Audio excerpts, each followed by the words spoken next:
This is the third interview in this series with Eric Anderson. The purpose of this interview is for the public and supporters to get to know more about Eric as a person. I hope people will see Mr. Anderson for the person I have come to know and appreciate. What was your profession before you were arrested? I was a union carpenter. In particular, I was known as a form builder. Basically, that's someone that builds forms that shape and hold the concrete for stuff like bridges and high-rise buildings. I also had my own side business doing custom tattoos by appointments. Tell us about some other things you have done. I've always been creative and good with my hands. On top of that, I'm an autodidact, and if I don't know how, I will learn how to do something. A prime example of this is when I bought a new 2002 Harley Sportster, and by the third day, I had already begun to modify it and customize it myself. Keep in mind, I've never had or worked on any motorcycle before. All I used was a manual and ideas from bike magazines.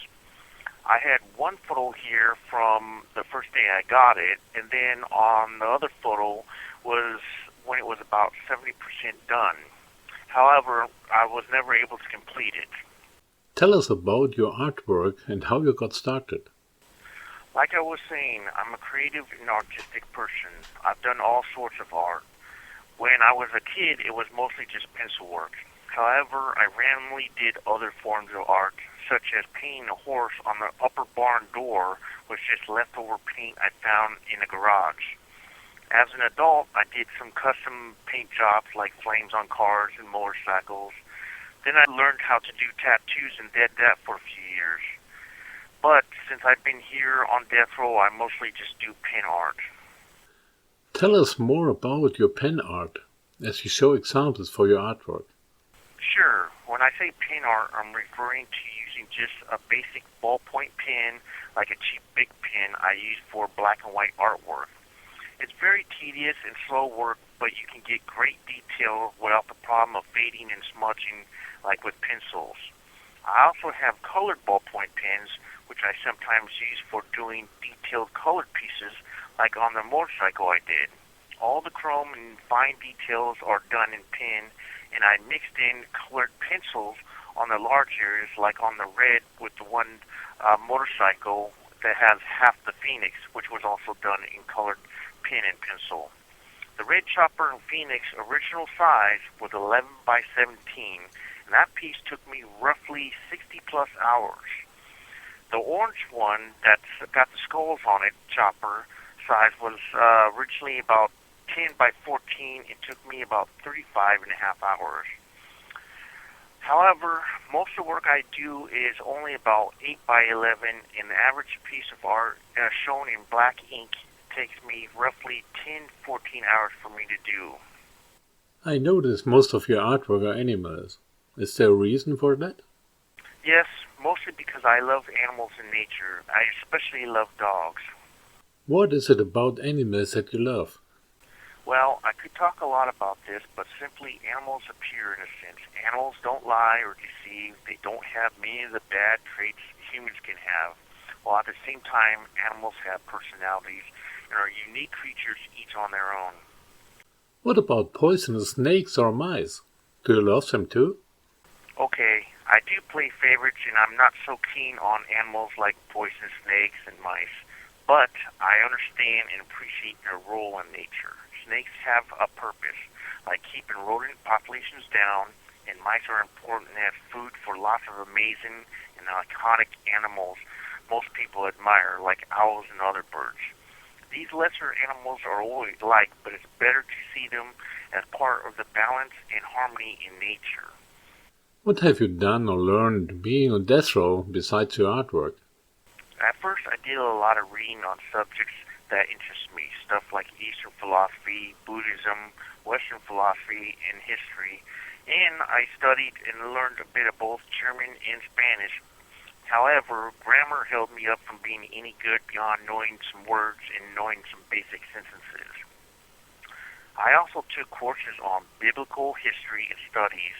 I even earned honors. I also wrote 2 books of fictional short stories that were self-published. However, I would have pursued more studies and other projects, but I saw after a while I couldn't sit back and depend on Cap or lawyers to do what was really needed. The more I learned about the law and how screwed up the appeal process was, I knew I had to start focusing on my case more and more. So currently most of my time is spent working on my case in one form or another. I have read some of your blogs on your Facebook page. I notice you speak about more than what is happening to you and write about wrongful conviction in general that affects many others. Why is that? Well, unlike what some might think, I really do care what is happening in the world and happening to others. I realized by reading case law that there are major problems with our justice system and that wrongful convictions are much more common than what the public is aware of. That many wrongful convictions could be prevented if just a few laws were changed. I also came to realize if you have money for a private lawyer, DAs don't trample on court rules and laws like they are allowed to get away with doing if you have to rely on a public defender. I want to help create change in the law so that there aren't as many more who get wrongfully convicted like me. I wish to do more than just only focus on my case, but do something meaningful that could help prevent others from suffering to get out after being wrongfully convicted. The problem is most people can't relate to justice system issues, and there is not enough interest and support. Basically, most of the people involved in wrongful conviction issues is because they happen to know or have family members in prison who were wrongfully convicted. We need people to get involved before it's too late and only become aware once they have someone who they know is wrongfully convicted or in a forced fight to help to get them out. You have spoken about being frustrated before. Please explain what about. Well, part of it is being in prison. You can't do much at all yourself. You need help from others, even for simple things. I'm frustrated often when I write countless letters to legal aid or legal organizations that work on wrongful conviction cases, only to hear they are overwhelmed with requests and can't offer me any help. Yet, I can show proof on my website with documents and transcripts that I have up on my website, yet I can't find the help I need, and I've been waiting for 15 plus years just to be appointed a state habeas lawyer. I'm frustrated because I feel helpless to change any of this, and all I have is hope that someone who can help sees my interviews and is willing to reach out and pull me out of this nightmare. Yet, I'm not upset with people out there on the streets because I was once in prison before, and I was clueless about wrongful convictions and how broken our system is. People aren't aware how big the problem is or why it's happening as often as it does. People only hear about a few random news stories of someone finally getting out after 20 or 30 years in prison, so people are led to believe the problem is only a rare problem that happens here and there, but the truth is ugly and the system doesn't want their crookedness exposed, otherwise the public would be outraged. What changes in the laws in particular are you referring to? I think one of the biggest problems is that it's easy for most people to understand that cops, judges, prosecutors have qualified immunity. What this does is protect them from consequences when they break the law. So if a cop gets on the stand and lies to the jury about actual facts, which is perjury, that cop can't be fired or charged with a crime. And if a prosecutor knew what that cop was going to say was factually false, yet uses his testimony anyways, this is a crime as well. But they can break the law willingly and get a wrongful conviction and do it all the time. Clearly, most people can understand cops and judges and DAs should be subjected to the law like we are, not above the law. It's a common sense issue. You always show or offer documents in most anything you want to post. Why do you think that is important? I'm not the most eloquent speaker, but I believe facts speak loudly. This is why on my website, which I always refer to, I quote documents by page number, then I provide those documents on my website for people to see for themselves. Bottom line is what I say I can prove, thereby prove I was wrongfully convicted. My whole thing I'm doing is I will show you, not just tell you.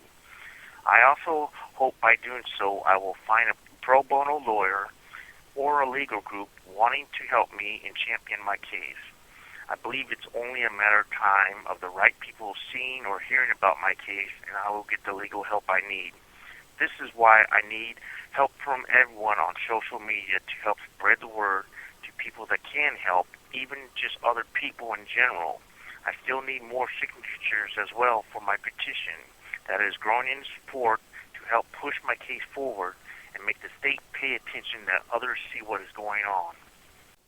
Who would you like those on social media to reach out to for the help you need? Basically, anyone who is a social media influencer like Kim Kardashian or others, or lawyers like Kathleen Zeller or Alan Bloom. Basically, any criminal lawyer group that are involved in helping those wrongfully convicted. I also could use more awareness about my case by being on a podcast or my story being on other media platforms. If enough people share my story or my case, it will lead to more signatures I need for my petition, but also lead to the right people seeing my case that can help me legally. What would you like to do if you get out? Well, I hope to still be involved in wrongful convictions, and more in particular, in changing the few laws that are at the core of many wrongful convictions, as well as bringing awareness to the problem. Beyond that, I will try my best to pick up my life where it left off the best I can. Your time is almost up. Do you have any further comments? Before I go, I would like to remind everybody to check out my first 2 interviews and the last one coming up. I hope after hearing about my case and seeing my need for help that everyone will not only share my links with others, but sign my petition too. Thank you for listening.